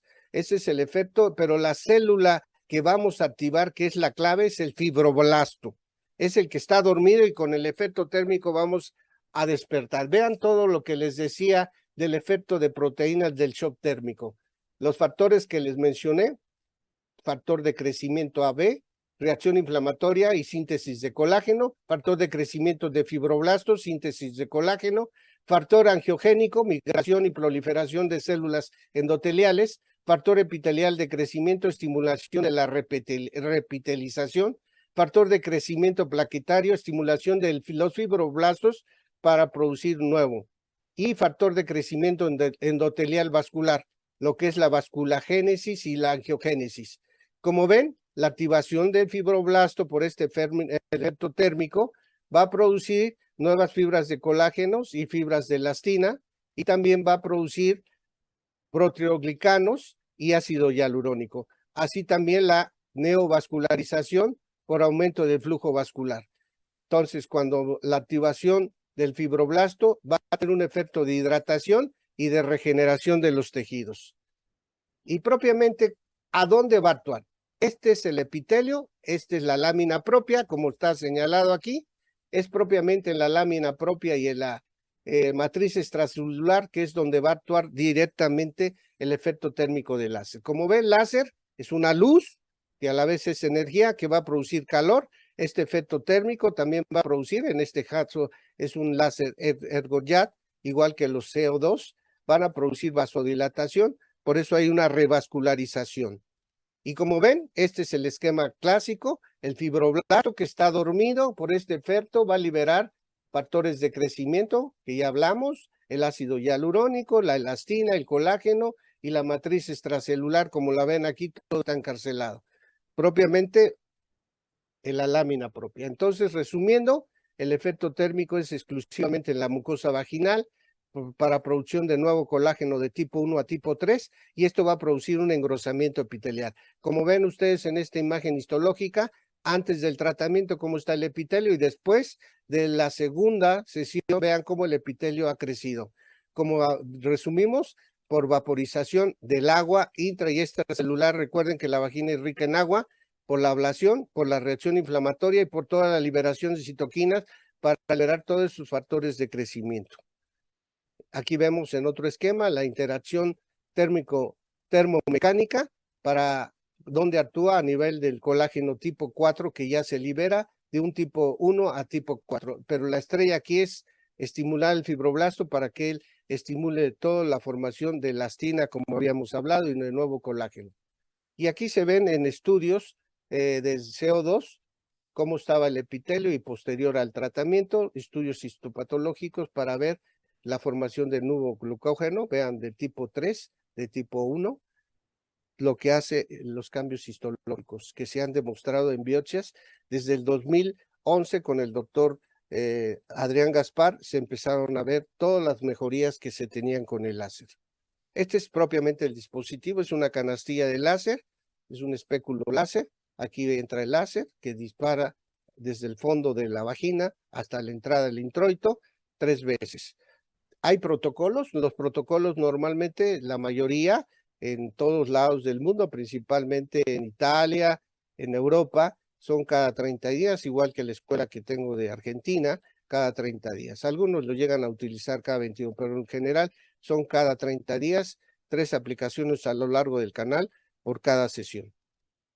Hay mucha evidencia. No me quiero quedar acá porque realmente es un tema que no se puede dar en 30 minutos. Esto es una pequeña introducción para que ustedes vean. Pero vean estas las evidencias. El primer artículo que les dije, el doctor Gaspar, que se publicó en la cirugía, en Journal Cosmic de Cirugía en 2011, en donde habla la regeneración de las 3 capas de la pared vaginal, y él asocia el plasma rico en plaquetas, porque eso es una bioestimulación mecánica y biológica. Y también en este artículo, en el 2015, veamos aumento del colágeno del epitelio vaginal. Tenemos otro artículo en pacientes con síndrome G, mejoró significativamente la sequedad vaginal y mejora el índice de salud vaginal. Artículo de 2015. Tenemos otro artículo aquí, mejoría de los parámetros objetivos en los síndromes. Aquí tenemos en el 2016, tenemos otro, parece aumentar el número de especies del lactobacillus, sí, mejora la flora bacteriana definitivamente a los 3 meses, ese pH se hace normal, igual aumentan los lactobacillus. Y también en esta investigación se habla sobre la disfunción del piso pélvico, este artículo de la International Urology Menopausia de febrero del 2018. Y tenemos aquí otro artículo. Comparado con estradiol, se han hecho muchos estudios, hay muchos papers a nivel mundial, en el cual yo puedo jugar, inclusive no nomás el láser, le puedo combinar con estradiol y aumenta ligeramente un poquito la combinación de ambos. Pero propiamente, como ven ustedes, son artículos, es el más reciente, de 20, y aquí tenemos otro también. El láser puede mejorar la función sexual, obviamente, porque mejora la lubricación, se quita la resequedad, mejora el trofismo vaginal y por lo tanto estas pacientes van a poder tener relaciones ya sin ninguna molestia. Bueno, radiofrecuencia. Este es el dispositivo que nosotros manejamos, el radiofrecuencia del marca BTL, es Ultrafen 360, el ETSI. Como ven, esta es la pistola donde controlamos nosotros la temperatura. Aquí vemos 2 dispositivos vaginales, uno más grueso y otro más pequeño, de acuerdo al tipo de paciente, y este dispositivo externo, que es para estimular y regenerar la cuestión de los genitales externos. Este es otro dispositivo, aquí está el maestro, precisamente, él es el sticker a nivel mundial de Toner Dem, pero vean ustedes, el dispositivo, vean cómo tiene la función exclusivamente en una cara, no es de 360 como el anterior. ¿Cuál es la función? Es una onda electromagnética que tiene un efecto térmico igual que el láser. Va a proveer oxigenación, nutrición y vasodilatación. Va a reorganizar el colágeno, igual va a producir nuevo colágeno y elastina, igual que los láser. Esta es la conversión de esta energía eléctrica en energía térmica. Por los iones libres, estos tejidos, estos iones positivos y negativos, que son diluidos en los medios líquidos, como es la vagina, estos iones responden a fuerzas de atracción y repulsión provocadas por el campo eléctrico. Y esto va a acelerar y que oscilen y convirtiendo esa energía cinética en calor. Tiene también efectos fisiológicos. La vasodilatación y el aumento de la circulación, además de la elevación de la temperatura que produce vasodilatación local, también como consecuencia va a tener un estímulo de aporte de nutrientes y oxígeno, acelerando la eliminación de catabolitos y el incremento de la circulación, que es significativo a partir de los 40 grados. Este tipo de dispositivos manejamos temperaturas en promedio de 40 a 43 grados. La actividad metabólica y enzimática por el aumento de la temperatura provoca un aumento de la actividad celular, incluyendo la motilidad celular, la síntesis y la liberación de mediadores químicos. Como ven, la tasa metabólica se ve afectada con el calentamiento de los tejidos. Ese aumento es cerca del 13% por cada grado centígrado de elevación. También la viscosidad. El aumento de la temperatura va a disminuir la viscosidad de los tejidos, como también la sangre, la linfa, dentro de estos espacios intersticiales. Alteración en el colágeno. Las temperaturas arriba, como decíamos, de 40 grados, que es como actúa los radiofrecuencia, van a tener una activación del fibroblasto, que es el estrella, que es el que hay que liberar para que la transforme elastina y el nuevo colágeno. Como ven, la radiofrecuencia actúa en 3 niveles. La microcirculación, a nivel adipocito y a nivel de la cuestión de la matriz intersticial. Entonces, por lo tanto, la radiofrecuencia presenta mejores resultados en el tratamiento de la flacidez, como es la piel, pero aquí en la cuestión ginecológica, en la región íntima femenina, tiene muy buen efecto a partir del calentamiento controlado que tiene este dispositivo y es preciso para llevar un relleno natural. Y también en la reducción de los síntomas en el síndrome genitourinario, porque como esto va a producir este síndrome de relajación y también a la función sexual. Inclusive en incontinencia urinaria de esfuerzo. Vean ustedes las evidencias desde el 2010, aquí están algunos autores que demuestran el uso de la radiofrecuencia monopolar para tratar relajación vaginal después del parto. En el 2016, aquí tenemos también el otro artículo, la radiofrecuencia monopolar en pacientes posmenopáusicas, en este caso, en el tratamiento de incontinencia leve a moderada y también relacionados con el síndrome genitourinario de la menopausia. Ese es uno de los autores que vimos en la diapositiva anterior. Allison, la radiofrecuencia en las regiones de los labios mayores, introito y canal vaginal. Yo lo que le veo esta ventaja al láser es que los dispositivos que tiene para labio mayor, introito y labios menores, yo regenero genitales externos y es láser exclusivamente a nivel vaginal. Entonces yo le veo mucha aplicación a la radiofrecuencia porque realmente estamos trabajando también genitales externos, no nada más el síndrome genitourinario en la menopausia. Todo esto va a mejorar la relajación vaginal y la satisfacción sexual. Aquí en el 2016, también en pacientes de 21 a 65 años, vieron en estos pacientes la reducción promedio para el orgasmo en un 50%. Un aumento de la humedad y mejoría en la sensibilidad vulvar y clitoriana, precisamente por trabajar toda esta área de genitales externos que no lo podemos hacer con el láser. Con el radiofrecuencia yo le veo más ventajas con este equipo. Contraindicaciones. Como todos dispositivos, la gestación y los marcapasos y cirugías vaginales recientes. Resumiendo, en la radiofrecuencia tenemos principalmente síndrome de relajación vaginal, síndrome de la menopausia, disfunción sexual, rejuvenecimiento, que es un término que no me gusta utilizar, pero muchos autores realmente es regeneración vulvovaginal. ¿Cómo actúa esto? Vamos rápido. La radiofrecuencia que estamos hablando es esta radiofrecuencia, vean que permite trabajar en forma difusa, como lo vemos. Es muy importante el control de la temperatura. Esto tiene un dispositivo que nosotros en automático separa cuando ya se calienta. Esta impedancia nos permite que el calor quede en el territorio que vamos a trabajar, ya sea en la vagina, en los genitales externos. El monopolar, como ven ustedes, tiene mayor difusión de energía de los tejidos y permite un tratamiento más rápido en relación a un bipolar. Este es el monopolar. Vean ustedes también el tamaño y la forma del electrodo, que tiene que depender de otros factores de acuerdo al tipo de radiofrecuencia. Por eso le hicimos que la monopolar es mucho mejor. Tiene frecuencias de onda empleadas, duración de tratamiento que ahorita vamos a hablar, y tiene mejor hidratación. Este es un dispositivo que les digo que aquí está lo que radia 360 grados, introducimos en vagina, del fondo hacia afuera, jugando así. ¿Esto cuántos minutos le voy a dar? 8 minutos. Vean el antes y después la revascularización. Vean el tensado antes y después. Entonces es el dispositivo que yo utilizo.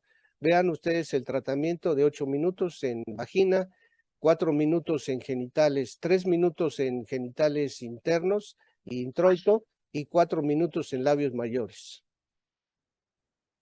Vean ustedes este dispositivo del monopolar de BTL 360. Vean el dispositivo comparado a otros. Control de la profundidad de la temperatura, en promedio 42 grados, igual que el otro. Este es el dispositivo que les decía, que es el segundo de la imagen que les presenté. Aquí les dan precisamente 3 minutos por cuadrante, porque vean el dispositivo que tiene exclusivamente es una cara, por eso manejamos por cuadrantes. Y ya a nivel de externo, le damos aquí igual 3 minutos, labios mayores de cada lado, labios menores de cada lado, y también el capuchón clitoriano para mejorar la sensibilidad. Como ven, el tratamiento de estrógenos reporta un tratamiento más efectivo en relación con el índice de maduración vaginal. Sin embargo, en el síndrome genitourinario, como es una patología crónica, va a requerir durante toda su vida que tenga prevenir su recurrencia y prevenir sus síntomas. Y estos dispositivos se repiten cada año precisamente para mejorar y tener, no hay apego realmente que todo un año se la avienten con la aplicación de cremas. Entonces tenemos que buscar ese mejor camino. Como ven, hay una permanencia térmica automatizada que ya viene controlada, mantención de esa temperatura para los tejidos específicos que estamos tratando. Ya hablamos de los tiempos que hablamos, 8 minutos vagina, con el de BTL y el de cuadrantes, 3 minutos por cuadrante. Bueno, vean ustedes esta imagen antes. Esto se usa sin anestesia, ¿eh? Se usa mucho gel, tiene una placa para cerrar el circuito. Vean ustedes cómo estaba y a los 3 meses vean cómo se regeneró el área genital. Vean esta otra imagen, el cambio. Entonces, ¿qué va a hacer? Va a mejorar todo lo que son la flora vaginal también, y vamos a evitar infecciones de repetición de vías urinarias y vaginales, porque va a normalizar el pH vaginal, va a mejorar la normalización de la flora vaginal, mejorar el índice de maduración vaginal y también la función de los músculos uretrales y de los músculos elevadores. Bueno, como igual, cada 30 días, uso antiherpetético, también tiene, en caso que haya historia de herpes, no requiere anestésico. En el láser también no requiere anestésico. En algunas ocasiones llegamos a usar un spray de gilocaína. Se retorna a la vida sexual inmediatamente y eso se repite al año con 3 sesiones también, igual que el láser. Otro equipo basado en energía que es el HIFU. Como ven, aquí son los 2 HIFUs que manejamos nosotros. Propiamente los láseres, como vimos, van a regenerar la mucosa vaginal y el HIFU tanto nos va a funcionar para la atrofia como para la incontinencia urinaria, ¿sí? Y propiamente el HIFU tiene el mismo concepto que la aplicación facial, va a producir tensión, logrando por lo tanto un sostén. Esa es la función que tenemos con los HIFU. Este equipo produce disparos de ondas mecánicas simultáneas por un determinado ángulo. Empezamos a los 5 grados, a terminar a 350 grados, ¿sí? Y estos puntos saltan la mucosa porque actúa en la aponeurosis más profunda, como lo vemos. Como ven ustedes, las temperaturas son de 60 grados, brincamos la mucosa vaginal y lo que queremos es que haya sostén, soporte de la aponeurosis muscular más profunda. Yo en lo personal uso el cartucho de 4 o 5, aunque sea paciente ya de 60 años. Como ven, el HIFU es elevar la temperatura a estas temperaturas durante un segundo o más tiempo para producir necrosis coagulativa e inmediatamente muerte celular. Los ultrasonidos van a generar calor, como vemos, van a producir cavitación, apoptosis y programación lineal del ultrasonido. Vemos aquí también los cartuchos de 3 y 4.5 y normalmente pues también hay de piel, que es de 1.5. Aquí vean ustedes realmente, esto va rotando como les dije, de 5 grados a 350 grados y se retorna a su lugar. Esto en forma automatizada. Como ven ustedes, vean ustedes la comparación del láser, de radiofrecuencia y el HIFU. Ambos tienen diferentes estimulación, todos tienen la estimulación de colágeno elastina, pero si se asocia a incontinencia, normalmente yo hago sinergia HIFU con láser, ¿sí?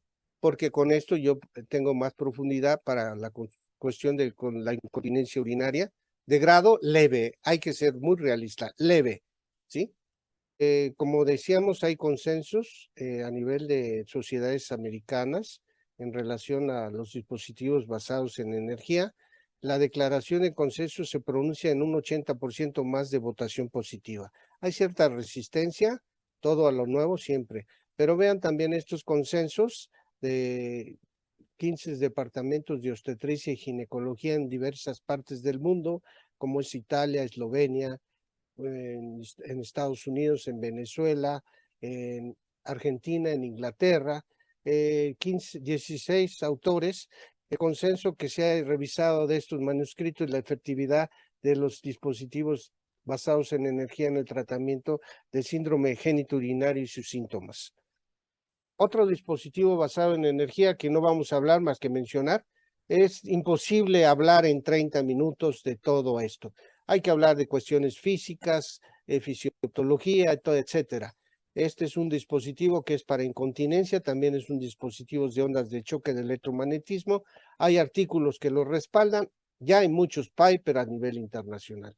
Propiamente, pues en México son contadas las sillas que hay de electromagnetismo. Yo en lo personal llevo manejándolo 2 años con excelentes resultados, haciendo sinergia, radiofrecuencia con silla para control de la incontinencia hasta grado moderado. Las severas definitivamente son técnicas quirúrgicas, pero también nosotros tenemos una técnica enmayado, que ganó el primer lugar a nivel mundial, que estuvo en el Congreso de Estados Unidos y en Londres apenas, lo que es un mallado sururetral para incontinencia grado 3. Pero siempre hay que hacer sinergia y un manejo integral. Aquí vemos otro paper, la seguridad del HIFEN, que la mnemotecnia, el electromagnetismo focalizado de alta intensidad, son igual 2 sesiones por semana y en un mes propiamente nosotros tenemos muy buenos resultados. Como ven, la revolución tecnológica, hoy la tecnología es mucho menos invasiva y agresiva para los pacientes, con recuperación inmediata. En los 3 días pueden recuperar su vida sexual sin ningún problema. Mejoran significativamente los síntomas relacionados con la sequedad vaginal, problemas urinarios y de prolapsos. Si tenemos en cuenta que el 100% de todas nuestras mujeres tienen atrofia, casi la mitad, el 50% síntomas, y también tomando en consideración la cancerofobia por el uso de las hormonas y que no hay apego a las terapias de hormonas locales porque se chocan, y la terapia regenerativa hace una función para mejorar la calidad de vida de nuestras pacientes. Nuestras pacientes lo dicen. Yo llevo manejando en lo personal, en 3 años tengo 75 pacientes vistas más de 1 año y medio. Y también los profesionales han cambiado significativamente. Ahora tenemos sociedades científicas donde se puede ampliar los conocimientos. Estas sociedades internacionales como la de uroginecología, la Sociedad Mundial de Ginecología de la Menopausia, ya nos miran con buenos ojos y nos llevan para debatir, enseñar y mostrar todo lo que se está haciendo a nivel mundial. Desgraciadamente en México estamos en pañales. Todos estos dispositivos basados en energía tienen más de 10 años en Europa. Hay crítica, debe ser una crítica constructiva, no destructiva, porque muchos colegas los dicen, no, eso no sirve. ¿Lo dices tú? ¿Lo has hecho? ¿Lo has experimentado? ¿Te lo han dicho tus pacientes la mejoría que sienten? No hay que criticar. Hay cierta resistencia. Tarde o temprano nos van a dar la razón. Esto no quema, como dicen, no. Hay que tener capacitación, tener un buen equipo y saberlo aplicar. Pero realmente son alternativas que han mejorado mucho la calidad de vida. No es todo dispositivos basados en energía. También tenemos que ver cuáles son las causas que nos llevan a que nuestra mujer también envejezca. No nada más es la menopausia, no nada más es el estímulo hormonal, es nuestra calidad de vida que tenemos. Tenemos que cambiar estilo de vida, tenemos que mejorar nuestra nutrición, tenemos que mejorar que acabemos con el cáncer, que es la problemática que tiene México, obesidad y diabetes.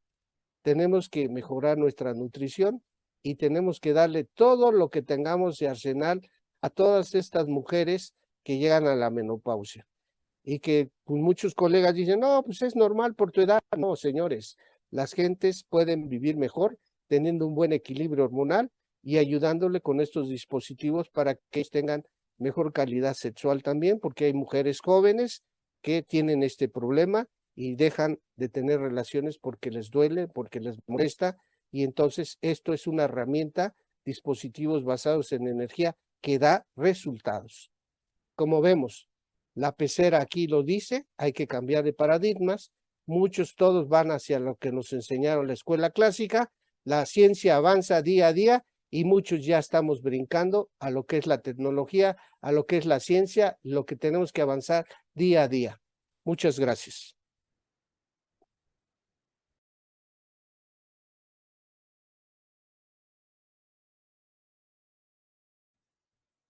Hola, ¿qué tal? Buenas tardes a todos. Muchísimas gracias por permanecer conectados con nosotros. Y para recordarles que el día de mañana vamos a continuar con nuestras actividades académicas en este Congreso Regional Internacional AMEC 2022, Dilemas de Salud en la Menopausia. Soy el doctor Alan Ríos Espinosa y para comentarles asimismo que es necesario cumplir con el 80% de la visualización de este congreso para poder obtener la constancia de acreditación que estuvieron presentes en el Congreso. Ya cuando cumplan con los requisitos, se les avisará por vía correo electrónico y se presentará en la página de la asociación para que puedan descargar su constancia. Asimismo, me gustaría comentarles que para los que aún no son socios de nuestra Asociación Mexicana para el Estudio del Climaterio, pues bueno, es una oportunidad importante para que puedan asociarse y tener una constancia que los acredite como socios de la asociación, que esto les va a tener diferentes beneficios, como tener acceso a una gran cantidad de cursos y talleres y congresos que se realizan durante todo el año, opción a becas y medias becas que continuamente se dan por parte de la asociación y algunas otras asociaciones, y obviamente cada año los socios que tengan su puntaje para el valor curricular del Consejo Mexicano para la recertificación, pues se les darán los puntos que sean por ser socios. Y obviamente los socios que se inscriban van a tener la posibilidad de participar activamente en las actividades docentes y comités y obviamente tener voz y voto en las asambleas que se tienen en la asociación. Asimismo, tendrán asesoría en la elaboración del material didáctico en el Departamento de Informática en nuestra asociación, y todos nuestros cursos y congresos tienen un valor curricular, asimismo, para la recertificación del Consejo. Importante comentarles que para esta gestión que se está realizando 2022-2023, todos los residentes que estén interesados de ginecología pueden ser socios para poder tener acceso a los cursos que se presenten durante todo el año. Pueden mandar su correo electrónico, llamar a los números que se presentan aquí en la diapositiva o mandar un correo para solicitar información respecto a esto. Van a tener acceso a todos los cursos que se presenten durante el año y ya posteriormente se les pedirá, si quieren continuar con la asociación, evidentemente hacer un pago para continuar con estos beneficios que son excelentes. Muchísimas gracias, buenas tardes y nos vemos el día de mañana para continuar con este importante y gran evento. Gracias.